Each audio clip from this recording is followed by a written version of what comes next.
December থেকে আগামী বছরের জুনের মধ্যে নির্বাচন হবে। পুলিশ সপ্তাহের উদ্বোধনীতে বললেন প্রধান উপদেষ্টা। পরাজিত শক্তির ব্যাপারে সতর্ক থাকার আহ্বান। প্রবাসীদের ভোটাধিকার দেয়ার ইসির পরিকল্পনায় রাজনৈতিক দলগুলো একমত। ভোট প্রদানের উপায়ের 3 পদ্ধতি নিয়ে আলোচনা। 6 দফা দাবিতে পলিটেকনিক শিক্ষার্থীদের শাটডাউন কর্মসূচি। দাবি বাস্তবায়ন না হওয়া পর্যন্ত আন্দোলন চালিয়ে যাওয়ার ঘোষণা। দক্ষতা ভিত্তিক সমাজ ব্যবস্থা গড়ার ক্ষেত্রে বাধা আমলাতন্ত্র, দেবপ্রিয় ভট্টাচার্যের মন্তব্য। ট্রাম্পের শুল্ক নীতি বাংলাদেশের চীনা বিনিয়োগের সম্ভাবনা বাড়িয়েছে মনে করেন সিপিডি। দেখছিলেন ক্রাউন 7 সংবাদ শিরোনাম। এবারে বিস্তারিত। প্রধান উপদেষ্টা ডক্টর মোহাম্মদ ইউনূস বলেছেন, স্বৈরাচার 15 বছর পুলিশকে দলীয় বাহিনীতে পরিণত করায় ভেঙে পড়েছিল আইন শৃঙ্খলা ব্যবস্থা। পরিবর্তিত পরিস্থিতিতে এখন পুলিশের সামনে চ্যালেঞ্জ আগামী নির্বাচন। পরাজিত শক্তি যেন দেশকে অস্থিতিশীল করতে না পারে সেদিকে সতর্ক থাকার নির্দেশনা দেন প্রধান উপদেষ্টা। রিপোর্ট সিকান্দার রেমানের। পুলিশ সপ্তাহ উপলক্ষে রাজারবাগ পুলিশ লাইন্সে পুলিশ সদস্যদের উদ্দেশ্যে ভাষণ দেন প্রধান উপদেষ্টা ডক্টর মোহাম্মদ ইউনূস। তিনি জানান, আওয়ামী লীগ সরকারের অন্যায় আদেশ পালন করতে গিয়ে বিগত দিনে ব্যাপক জনরোষে পড়ে পুলিশ। এখন পুলিশের দায়িত্ব তাদের হারানো গৌরব ফিরিয়ে আনা। স্বৈরাচারী শাসনামলের 15 বছরে দেশের পুলিশ বাহিনীকে দলীয় বাহিনীতে পরিণত করায় সমস্ত ব্যবস্থা ধ্বংস হয়ে গিয়েছিল। স্বৈরাচারের অবৈধ অন্যায় আদেশ পালন করতে গিয়ে পুলিশ বাহিনী ব্যাপকভাবে জনরোষের মুখে পড়ে। অনেক সৎ পুলিশ সদস্যদেরও এই জন্য মাশুল দিতে হয়েছে। ত্রয়োদশ জাতীয় সংসদ নির্বাচনের বিষয়টি উল্লেখ করে প্রধান উপদেষ্টা ভোটের পরিবেশ ও ভোটারদের নিরাপত্তা নিশ্চিতের জন্য পুলিশ সদস্যদের প্রতি নির্দেশনা দেন। চলতি বছরের ডিসেম্বর থেকে আগামী বছরের জুনের মধ্যে দেশে ত্রয়োদশ সংসদ নির্বাচন অনুষ্ঠিত হবে। সেই নির্বাচন যেন সুষ্ঠু শান্তিপূর্ণ উপায়ে অনুষ্ঠিত হয়, সেজন্য পুলিশ সদস্যদের ভূমিকা খুবই গুরুত্বপূর্ণ। নির্বাচনে সকল প্রতিদ্বন্দ্বী প্রার্থীর প্রতি সমান আচরণ ও ভোটাররা যাতে নির্ভয়ে নির্বিঘ্নে নিজেদের ভোটাধিকার প্রয়োগ করতে পারে সেই পরিবেশ নিশ্চিত করা আপনাদের এবং আমাদের সর্বোচ্চ দায়িত্ব। পরাজিত শক্তির ষড়যন্ত্র মোকাবেলায় সবাইকে ঐক্যবদ্ধ থাকার আহ্বানও জানান প্রধান উপদেষ্টা। নির্বাচনের আগের সময়টা অনেক কঠিন সময়। আপনাদের সজাগ দৃষ্টি রাখতে হবে, পরাজিত শক্তি যেন কোনোভাবেই দেশকে অস্থিতিশীল না করতে পারে। সিকান্দার রেমান, বাংলা ভিশন, ঢাকা। জাতীয় ঐকমত্য কমিশনের সহসভাপতি অধ্যাপক ডক্টর আলী রিয়াজ বলেছেন, তারা এমন একটা সনদ তৈরি করতে চান যাতে কেউ আর ক্ষমতায় গিয়ে স্বৈরাচার হয়ে উঠতে না পারে। সকালে জাতীয় ঐকমত্য কমিশনের সাথে বিপ্লবী ওয়ার্কার্স পার্টির সংস্কার নিয়ে মত বিনিময়কালে তিনি এই কথা বলেন। উপযুক্ত সময়ে সংস্কারের জন্য উপযুক্ত কাজ শুরু করেছে সরকার। বৈঠকের সূচনা বক্তব্যে বিপ্লবী ওয়ার্কার্স পার্টির সভাপতি বলেন, ঐকমত্যের প্রশ্নে বেশি রশি টানাটানি করলে ছিঁড়ে যাওয়ার আশঙ্কা করেন। কমিটমেন্ট অনুসারে একটি অবাধ, সুষ্ঠু এবং নিরপেক্ষ নির্বাচন আয়োজনকে প্রধান করে কাজটা আগাতে পারলে এই উদ্যোগ সফল হবে। জাতীয় ঐকমত্য কমিশনের যেহেতু কোনো রাজনৈতিক এজেন্ডা নেই, তাই ন্যূনতম সময় মে-জুনের মধ্যে রাজনৈতিক দলগুলো ঐকমত্যে পৌঁছাবে বলেও আশা প্রকাশ করেন বিপ্লবী ওয়ার্কার্স পার্টির সভাপতি সাইফুল হক। আমরা দেখতে পাই যে কিছু কিছু ভিন্ন মত আছে, সেগুলো আমরা আলোচনার মধ্যে দিয়ে অগ্রসর হব। একটি গণতান্ত্রিক সমাজ অবশ্যই ভিন্ন ভিন্ন মতের সমাজ। আমরা সকলে এক ভাষায় কথা বলবো না, কিন্তু আমাদের লক্ষ্য এক। সেই জায়গা থেকেই আমরা আসলে ঐক্যবদ্ধ আছি, থাকব, এবং বাংলাদেশের গণতান্ত্রিক শক্তির ঐক্যের উপর নির্ভর করবে যে আমরা আমাদের কতটুকু সাফল্য আমরা অর্জন করতে পারব। রাজনৈতিক দলগুলোর সমর্থন ছাড়া প্রবাসীদের ভোটাধিকার বাস্তবায়ন সম্ভব নয় জানিয়ে প্রধান নির্বাচন কমিশনার AMM নাসির উদ্দিন বলেছেন, আগামী জাতীয় সংসদ নির্বাচনে সীমিত পরিসরে হলেও প্রবাসীদের ভোট দেওয়ার ব্যবস্থা করবে ইসি। সকালে আগারগাঁওয়ে নির্বাচন ভবনের অডিটোরিয়ামে প্রবাসী বাংলাদেশিদের জন্য ভোটিং সিস্টেম উন্নয়ন সংক্রান্ত আয়োজিত সেমিনারে এ কথা বলেন তিনি। প্রধান নির্বাচন কমিশনার আরও বলেন, সবার সহযোগিতা পেলে প্রবাসী ভোটিং এবারের নির্বাচনে সীমিত আকারে শুরু করা হবে। সেমিনারে রাজনৈতিক দল, গণমাধ্যম সম্পাদক, সুশীল সমাজের প্রতিনিধি, বিশ্ববিদ্যালয়ের শিক্ষক সহ সংশ্লিষ্টরা অংশ নেন। প্রবাসী ভোটিংয়ের বিষয়ে মূল প্রবন্ধ উপস্থাপন করেন নির্বাচন কমিশনার আবুল ফজল মোহাম্মদ সানাউল্লাহ। তিনি online vote, proxy vote oh postal ballot এই 3 পদ্ধতি নিয়ে প্রবন্ধ উপস্থাপন করেন। এলডিবির প্রেসিডিয়াম সদস্য চৌধুরী হাসান সোহরাওয়ার্দী বলেন, এরই মধ্যে নির্বাচন কমিশনের ডাটাবেজ হ্যাক হয়েছে। বিষয়টি মাথায় রাখার পরামর্শ দেন তিনি। গণ অধিকার পরিষদের রাশেদ খান বলেন, কমিশন যে 3টি পদ্ধতির বিষয়ে চিন্তা ভাবনা করছে, প্রত্যেকটিতে কিছু না কিছু ত্রুটি আছে, যার মাধ্যমে জালিয়াতির আশঙ্কা আছে। জামায়াতের প্রচার সম্পাদক মতিউর রহমান আকন বলেন, নির্বাচন কমিশন 3টি পদ্ধতির কথা বলেছে, 15 দিনের মধ্যে তারা তাদের পরামর্শ দেবে। আমাদের রাজনৈতিক নেতৃবৃন্দ যদি সমর্থন না দেন, আমাদের যত এক্সারসাইজ আছে, which will all end in futility. All exercises will end in futility যদি আমরা রাজনৈতিক দলের সমর্থন না পাই। কারণ এই সমস্ত কাজে আউট অফ কান্ট্রি ভোটিংয়ে একটা ধরনের সিম্পলিসিটি যেমন ইম্পর্টেন্ট, তারপরে আইন কানুনের পরিবর্তন যাতে যথাসম্ভব কম করতে হয়, কস্ট ইফেক্টিভ যাতে হয় এবং মানুষের ট্রাস্ট যাতে থাকে, এগুলো সব এনশিওর করে আমাদেরকে আগাতে হবে। দর্শক, নির্বাচন কমিশনে আছেন আমাদের স্টাফ রিপোর্টার শুভ মাহফুজ। আমরা এখন সরাসরি কথা বলব তার সাথে। শুভ, নিশ্চয়ই শুনতে পাচ্ছেন।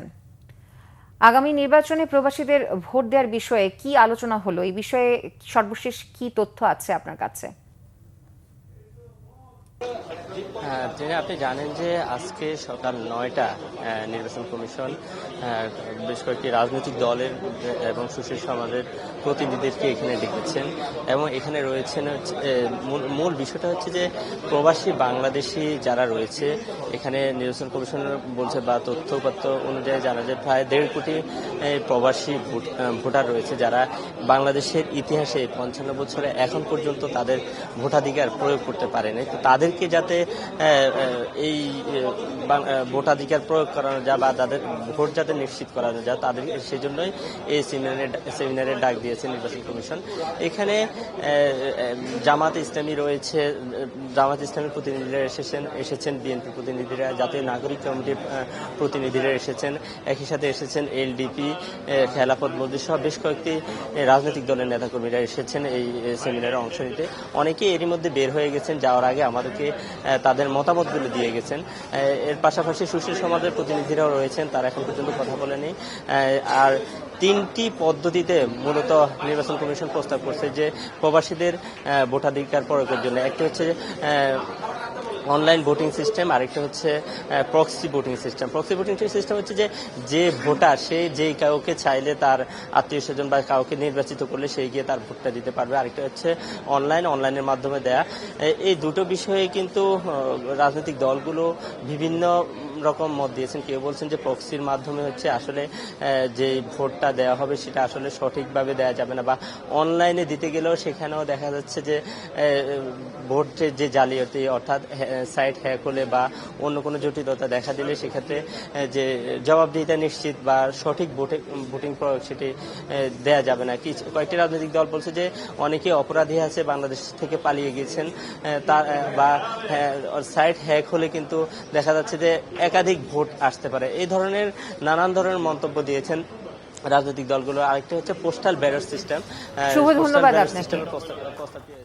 নির্বাচন কমিশন থেকে জানাচ্ছিলেন শুভ। চলে যাচ্ছি পরবর্তী সংবাদে। দেশের সব পলিটেকনিক ইনস্টিটিউটে একসাথে শাটডাউন কর্মসূচি পালন শুরু করেছে কারিগরি ছাত্র আন্দোলন। মঙ্গলবার সকালে ঢাকা পলিটেকনিক ইনস্টিটিউটে তালা লাগিয়ে আন্দোলন শুরু করেন শিক্ষার্থীরা। 6 দফা দাবি বাস্তবায়নের লক্ষ্যে রূপরেখা প্রণয়ন না করা পর্যন্ত এই কর্মসূচি চলবে, জানিয়েছেন শিক্ষার্থীরা। জনদুর্ভোগ সৃষ্টিকারী কর্মসূচি না দেওয়ার ঘোষণাও তাদের। বিস্তারিত জানাচ্ছেন জিয়া খান। আবারও আন্দোলনে কারিগরি শিক্ষার্থীরা। মঙ্গলবার সকালে ঢাকা পলিটেকনিক ইনস্টিটিউটের ক্লাসরুম তালা লাগিয়ে দেয় আন্দোলনকারীরা। 6 দফা দাবির দ্রুত বাস্তবায়ন চান তারা। এরপর সংবাদ সম্মেলন করেন শিক্ষার্থীরা। 6 দফা দাবি বাস্তবায়ন কমিটি গঠন হলেও আবারও কেন আন্দোলনে, সে প্রশ্নের উত্তর দেন তারা। যে 6টা দফা কিন্তু কারিগরি মাদ্রাসা শিক্ষা বিভাগের অন্তর্ভুক্ত না। এখানে কিছু কিছু দফা আছে সেটা সরাসরি প্রধান উপদেষ্টা বরাবর যাবে, কিছু দফা আছে যেগুলো সরাসরি শিক্ষা উপদেষ্টা বরাবর যাবে। তো সেই দফাগুলো নিয়ে কিন্তু আমাদের কাজ হচ্ছে না, এবং কমিটি লাস্ট রূপরেখা যখন প্রণয়ন করবে 21 দিন আর 15 দিন আছে, তখন কিন্তু আমরা এই দফাগুলোর বাস্তবায়িত রূপ দেখতে পাবো না। তো আমাদের যে কয়দিন ক্যাম্পাস শাটডাউন থাকবে, এই কয়দিনের মধ্যে আমাদের সরকার কর্তৃপক্ষের কাছে আন্তরিকভাবে অনুরোধ থাকবে, সেটা হচ্ছে কারিগরি সংস্কার কমিশন দ্রুত থেকে দ্রুত সময় বাস্তবায়ন করা হোক। দাবি বাস্তবায়নের রূপরেখা প্রণয়ন না করা পর্যন্ত নতুন কর্মসূচি শান্তিপূর্ণ উপায়ে চালিয়ে যাবার ঘোষণা তাদের। আমাদের দফা দাবি বাস্তবায়নের রূপরেখা প্রণয়ন না হওয়া পর্যন্ত সারা বাংলাদেশের সকল ইনস্টিটিউট একযোগে এভাবেই শাটডাউন থাকবে। একাডেমিক ভবন, প্রশাসনিক ভবন সহ সকল প্রকার কার্যক্রম ক্যাম্পাসে বন্ধ থাকবে। আমরা কোনো অবরোধ, কোনো জনদুর্ভোগ সৃষ্টিকারী কোনো কর্মকাণ্ডে আমরা যাব না। 6 দফার অন্তত মূল দাবিগুলোর দ্রুত বাস্তবায়ন চান তারা। জুনিয়র ইন্সপেক্টর পদে ক্লাব ইন্সপেক্টরদের যে অবৈধ পদোন্নতি রায় আছে সেটা বাতিল করতে হবে। যারা এই মামলার সাথে জড়িত তাদের বিভাগীয় তদন্তের ব্যবস্থা করতে হবে। বোর্ড কেন্দ্রিক যে বিষয়গুলো রয়েছে, যে কোনো বয়সে আমাদের কারিগরি সেক্টরে ভর্তি হতে পারতেছে, আমাদের কারিকুলাম আন্তর্জাতিক মানের হচ্ছে না, এই সকল বিষয় আমরা ইমার্জেন্সি মনে করতেছি। এছাড়াও আমাদের উচ্চশিক্ষার সুযোগ হচ্ছে না, যেটা আমরা 6 নম্বর দাবিতে বলেছি। 6 দফা দাবিতে 16 এপ্রিল থেকে কর্মসূচি পালন করতে শুরু করেন দেশের পলিটেকনিক ইনস্টিটিউটের শিক্ষার্থীরা। 22 এপ্রিল দাবি বাস্তবায়নে কমিটি গঠন করলে আন্দোলন থেকে সরে এলেও মঙ্গলবার ফের মাঠে নামেন তারা। জিয়া খান, বাংলা ভিশন, ঢাকা। সরকারের আমলাতন্ত্র দক্ষতা ভিত্তিক সমাজ ব্যবস্থা গড়তে প্রতিবন্ধকতা সৃষ্টি করছে মন্তব্য করে সিপিডির সম্মানীয় ফেলো ডক্টর দেবপ্রিয় ভট্টাচার্য বলেছেন, দেশে বৈষম্য অবহেলার প্রকৃষ্ট উদাহরণ বাংলাদেশের কারিগরি ও বৃত্তিমূলক শিক্ষা। সিপিডির সম্মানীয় ফেলো ডক্টর মোস্তাফিজুর রহমানের মতে, ট্রাম্পের শুল্ক নীতি বাংলাদেশে চীনের বড় অঙ্কের বিনিয়োগ আসার সম্ভাবনা তৈরি করেছে। সিপিডির মিডিয়া ব্রিফিংয়ে এসব কথা বলেন তারা। গোলাম মইনুল আহসানের রিপোর্ট। কারিগরি উচ্চ শিক্ষা মন্ত্রণালয় প্রতিষ্ঠা ও কারিগরি শিক্ষা সংস্কার কমিশন সহ 6 দফা দাবি আদায় বেশ কিছুদিন থেকে আন্দোলনে রয়েছেন পলিটিক্যাল ইনস্টিটিউটের শিক্ষার্থীরা। মঙ্গলবার থেকে পালন করছেন শাটডাউন কর্মসূচি। এমন প্রেক্ষাপটে কারিগরি বৃত্তিমূলক শিক্ষার বর্তমান পরিস্থিতি ও সংস্কার চিন্তা বিষয়ক মিডিয়া ব্রিফ করে সিপিডি। এতে ডক্টর দেবপ্রিয় ভট্টাচার্য বলেন, চরম বৈষম্য অবহেলার শিকার কারিগরি শিক্ষা। বৈষম্য এবং অবহেলার একটা যদি প্রকৃষ্ট উদাহরণ পেতে হয়, তাহলে বাংলাদেশের কারিগরি এবং বৃত্তিমূলক শিক্ষার অঙ্গনের প্রতি আপনাদের দৃষ্টি আকর্ষণ করব। দুঃখের পরিতাপের বিষয় হলো যে অভ্যুত্থান উত্তর সরকার আসার পরেও